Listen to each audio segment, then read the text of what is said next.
ప్రభునామానికి మహిమ కలుగును గాక. మన ప్రభును రక్షకుడైన యేసుక్రీస్తు నామంలో మరొకసారి మీ అందరికీ నా వందనాలు. దేవుడు గతించిన రాత్రికాల సమయం నుంచి ఉదయకాలం వరకు తన యొక్క కృపలో మనందరినీ ఎంతగానో కాచి కాపాడి ఈ మార్చి నెల 4వ తారీఖున దేవుడు మనం ప్రవేశపెట్టినందుకు ఆయనకి స్తుతులు స్తోత్రాలు చెల్లించుకుంటున్నాను. ఇదని మందు దేవుడు మనకి ఇచ్చిన వాగ్దానం ఏంటంటే, ప్రభు ప్రక్కన నిలిచి నన్ను బలపరిచెను. తిమోతికి రాసిన 2వ పత్రిక 4వ అధ్యాయము 17వ వచనం. ఇక్కడ దేవుని యొక్క లేఖనం సెలవిస్తున్నారు.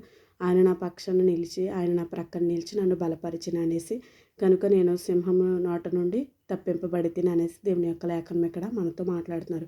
ఇలా దేవుడు మన పక్కన ఉండి మనం బలపరుస్తున్నప్పుడు ఎన్ని ఇబ్బందులు మనకు వచ్చినా, ఎన్ని ఆటంకాలు మనకు వచ్చినా, ఎన్ని అపాయకరమైన పరిస్థితులు మన వెంట వచ్చినప్పటికీ దేవుడు వాటి నుంచి మనల్ని తప్పించే దేవుడు, బలపరిచే దేవుడు అని ఈ వాగ్దానం ద్వారా మనకు తెలియజేయబడుతుంది.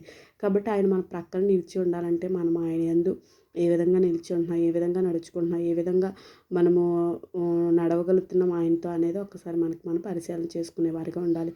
ఆయన నీ ప్రక్కనే నిలిచి నేను బలపరుస్తానని ఇది నాన్న దేవుడు నాతో మన అందరితో మాట్లాడుతున్నారు. కాబట్టి వాగ్దానం బట్టి ప్రతి ఒక్కరు ప్రార్థన చేయాలని కోరుకుంటే పరిశుద్ధ వాక్యాన్ని దేవుడు దీవించి ఆస్వాదించి మనందరినీ బలపరచును గాక. ఆమేన్. మహాపరిశుద్ధుడు మహోన్నతుడు మా ప్రియ పరలోకపు తండ్రి, ఇది నాన్న మీరు ఇచ్చిన వాగ్దానం బట్టి మీకు వందనాలు. మమ్మల్ని అందరినీ బలపరిచి నీ సన్నిధానంలో ఒకసారి మమ్మల్ని జ్ఞాపకం చేసుకోమని, ఈ వాగ్దానం ప్రతి ఒక్క వినుకలో దీవించమని, సమస్త మహిమ ఘనత ప్రభావాలు మీరు మాకు ఆరోపించుకోమని ఏ సత్పరిశుద్ధ నామంలో అడిగి పొందికిన నామ తండ్రి. ఆమేన్. Praise lord.